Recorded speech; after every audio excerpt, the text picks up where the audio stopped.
लेकिन सर विपक्ष का एक बात और कहना है कि ईवीएम से बीजेपी जीत रही है और उन्हें भी एक बड़ा सपोर्ट तो मिल रहा है।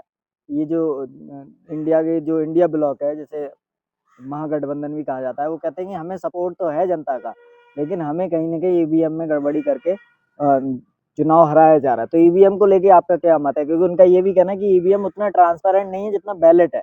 बैलेट से आपको पता चलता है आपने किसे वोट दिया, लेकिन ईवीएम में चूंकि टेक्निकल सारी चीजें होती हैं, तो टेक्नोलॉजी जो एक आम आदमी के समझ में नहीं आती है। तो इस ईवीएम को लेके आप क्या सोचते हैं? देखिए, टेक्नोलॉजी तो ठीक है, उसमें ये स्पष्ट नहीं होता कि हमारा वोट कहाँ पड़ा। ठीक। लेकिन हम लोग तो बैलेट पेपर से भी चुनाव कराए हैं। जी। वहाँ भी बूथ पर कब्जा करके जो है मतपत्र पर ठप्पा लगा करके भर दिया जाता है। यही इसमें भी किया जाता है। अब भारत जैसे है जहाँ की लगभग 150 करोड़ की आबादी हो गई, तो अगर 60% माना जाए तो 15 छक्का 90 करोड़ लोग हो गए। तो पार्लियामेंट में जब चुनाव होते हैं तो 90 करोड़ मतगणना कराना बड़ा मुश्किल का काम है। और ये बात सही है कि मतपत्र से हो जाए तो बेहतर है, हम इसके समर्थक हैं। लेकिन अभी तक ये नहीं सिद्ध हो पाया कि ईवीएम से गड़बड़ी होती है। ये कहीं 5 बूथ का उदाहरण दे पाए? भाई, कोई राजनीतिक दल 5 बूथों का उदाहरण दे पाया कि मेरे यहाँ 1200 में 800 वोट थे और 80 पड़ गए? आज तक कोई उदाहरण दे करके चुनाव आयोग गया? या चुनाव आयोग ने कई बार कहा कि भाई आकर के सिद्ध कर दो। ये बात सत्य है कि इसमें पारदर्शिता नहीं है।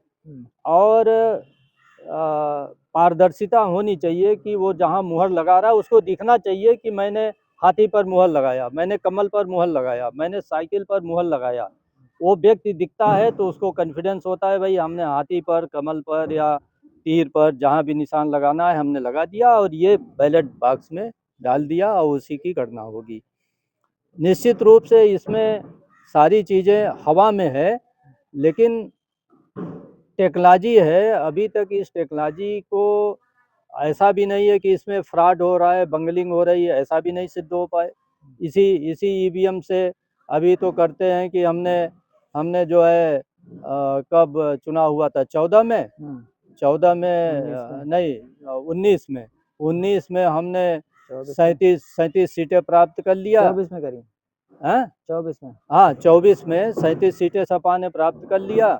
उनके सहयोगी दलों ने मिला करके कुल 43 सीट प्राप्त कर लिए। तो जब 43 हम इसमें पा गए हैं तो विधानसभा में हमारा बहुमत हो जाएगा। तो इसी ईवीएम से तो हुआ, इसी ईवीएम से डीएमके की सरकार बनी।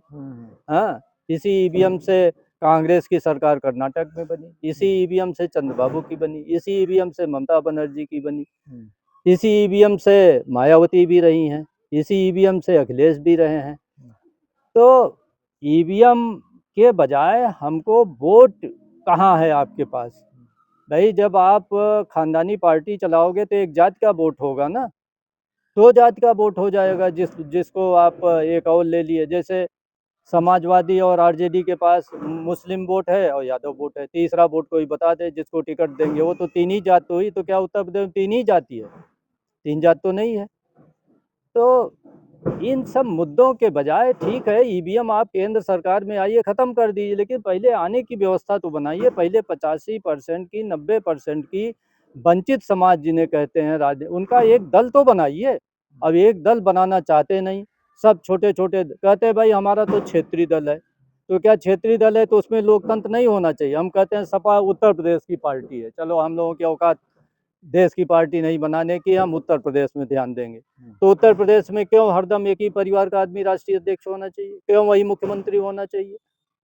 होना चाहिए क्या? नहीं होना चाहिए। तो लेकिन ये चल रहा है।